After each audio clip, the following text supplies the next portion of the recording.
চলো চুড়ি দিয়ে একটি মিষ্টি কুমড়া আঁকি। গোল বৃত্ত এঁকে নিলাম।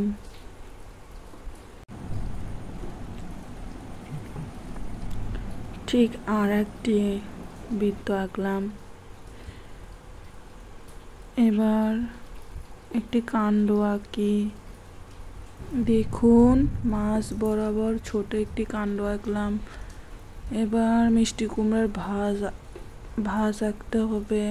ঠিক এভাবে দেখুন, চুড়িটা ঠিক এভাবে ধরবেন।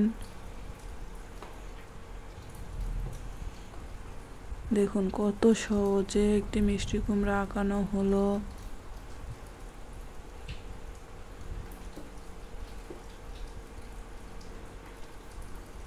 এবার আমরা রং করব।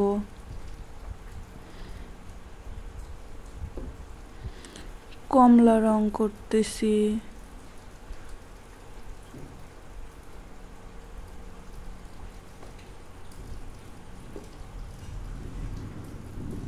দেখুন কত সহজে নিখুঁতভাবে রংগুলো করা হচ্ছে।